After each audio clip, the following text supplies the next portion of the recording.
Avec ce troisième dimanche de l'Avent, nous célébrons le dimanche de Gaudete, le dimanche de la joie qui nous donne déjà l'avant-goût de la célébration de Noël, l'avant-goût de la joie de Noël. C'est à juste titre que le prophète Sophonie, dans la première lecture, nous exhorte à nous réjouir du salut que le Seigneur nous apportera en renouvelant ainsi nos vies dans son amour. Lui seul a le pouvoir de nous sauver. Le Seigneur, ton Dieu, est en toi. C'est lui le héros qui apporte le salut. Il aura en toi sa joie et son allégresse. Il te renouvellera par son amour. Et c'est pour cette raison que nous devons nous réjouir pendant notre marche vers Noël. Comme nous le répète d'ailleurs Saint Paul dans la deuxième lecture de ce jour, soyez toujours dans la joie. Le Seigneur est proche. Ne soyez inquiets de rien, mais en toutes circonstances, priez, suppliez tout en rendant grâce pour faire connaître à Dieu vos demandes. Et la paix de Dieu qui surpasse toute intelligence gardera vos cœurs et vos pensées dans le Christ Jésus. La paix et la joie se trouvent enfuies en nous. Elles ne proviennent pas de richesses et de biens matériels,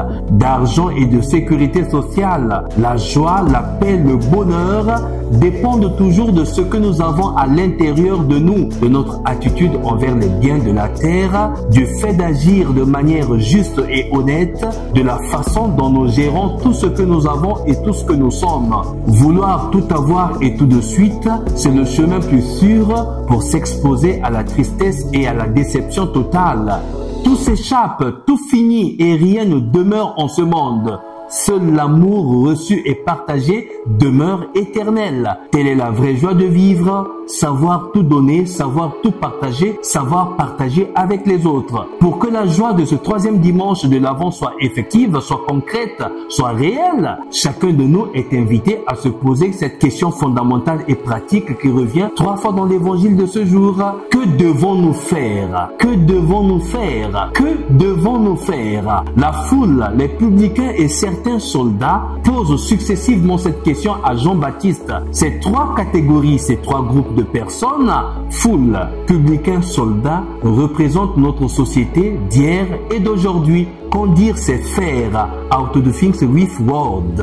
C'est le titre du livre publié par le philosophe anglais, le philosophe du langage, John Longchamp Austin. Ce que nous disons, nous devons le faire. Nous créons tout par notre parole, par le pouvoir qui nous a été donné. Il faudrait donc qu'il y ait harmonie entre ce que nous disons et ce que nous devons faire. Et la vraie question, la question la plus fondamentale, que devons-nous faire? Cela pour sortir des théories, du verbiage, mais il faut entrer dans la praxis, il faut entrer dans le concret, ce qu'il faut faire. Que devons-nous faire?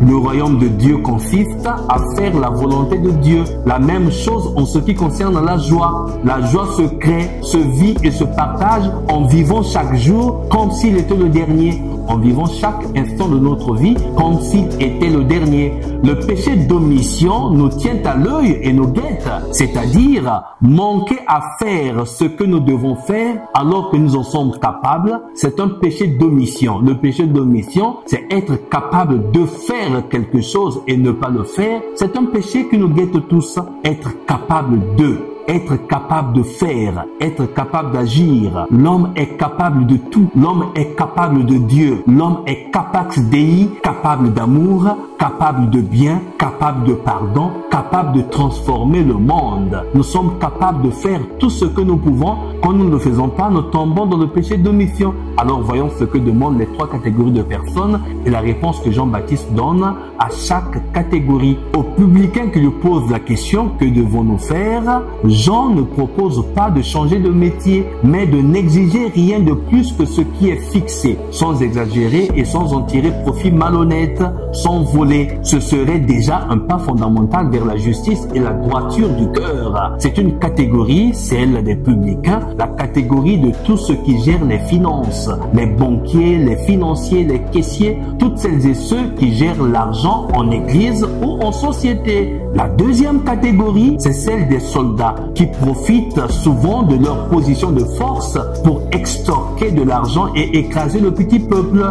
À leur question, que devons-nous faire? Jean-Baptiste ne demande pas de changer leur devoir social, mais il donne un impératif. Ne faites violence à personne et n'accusez personne à tort. Contentez-vous de votre solde, c'est-à-dire ne pas utiliser les forces des armes pour menacer les gens, pour extorquer les pauvres, pour abuser des faibles, parce que celui qui menace se présente vis-à-vis de sa victime comme s'il était un petit Dieu, comme s'il avait le droit de vie et de mort sur les autres. Malheureusement, nous sommes menacés de partout et en tout lieu par la méchanceté des puissants. Nous sommes en insécurité dans nos propres pays, sans paix, sans joie et sans vie. Mais en tout état de cause, la menace est toujours un terrible péché qui endommage notre monde, un terrible péché qui tue notre monde. Et cette catégorie des soldats, c'est la catégorie de toutes les personnes qui ont le devoir de sécuriser la population. Les militaires, les gendarmes, les policiers, les pompiers, les agents de sécurité, toutes celles et ceux qui ont le devoir,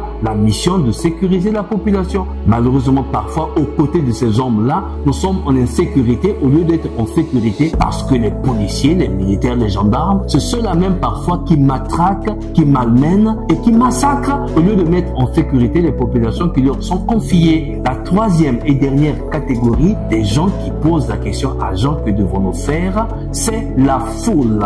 À la foule, Jean-Baptiste demande de faire un changement qualitatif de la foule au peuple uni et solidaire. Celui qui a deux vêtements qu'il partage avec celui qui n'en a pas, et celui qui a de quoi manger qu'il fasse de même.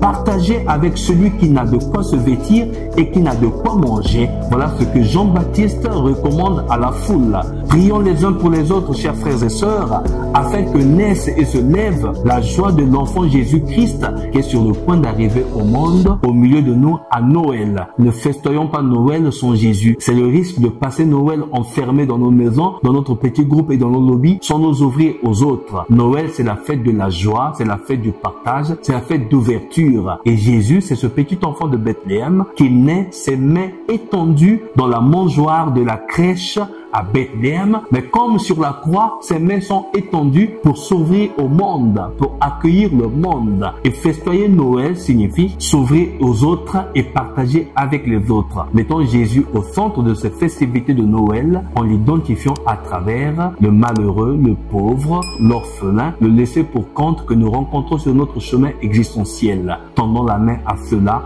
ouvrons les mains à ceux-là. Voilà ce que Jésus nous recommande. Et en faisant cela, nous vivrons parfaitement et joyeusement Noël. Alors, chers frères et sœurs, la catégorie de cette foule qui pose la question à Jean, c'est cette catégorie qui englobe tous les hommes et toutes les femmes de notre temps, jeunes et vieux, de toutes les catégories sociales, sans exception aucune. Toi qui m'écoutes, tu fais partie de cette catégorie. Arrêtons-nous et faisons un petit peu attention à ce petit détail qui semble banal, mais qui ne l'est pas. Un détail très important. L'évangile de ce jour commence par le patronyme collectif, la foule, Oklos. La foule demande à Jean. L'évangile commence par la foule et se termine par l'invitation à devenir un peuple, Laos grec. La foule c'est Oklos grec, le peuple c'est Laos en grec. Donc c'est un changement qualitatif, c'est une invitation à un changement qualitatif. Changeons, chers frères et sœurs, afin de changer la face de notre monde. Ce monde ne changera que si toi tu changes, moi je change et nous changeons tous et nous pourrons changer la face de notre monde. Que Dieu vous bénisse, chers frères et sœurs. Priez pour moi comme je prie pour vous. Soyez toujours joyeux, que cette joie soit contagieuse, que cette joie habite vos cœurs. Je prie pour vous. Priez aussi pour moi. Prions pour toutes celles et ceux qui ont perdu la foi, qui ont perdu la charité, qui ont perdu l'espérance, qui ont perdu le sens de la joie contagieuse. Contageons-nous les uns les autres par cette joie qui nous habite. Que Dieu vous bénisse. Abbé Stephen Yanin Kodia, serviteur inutile.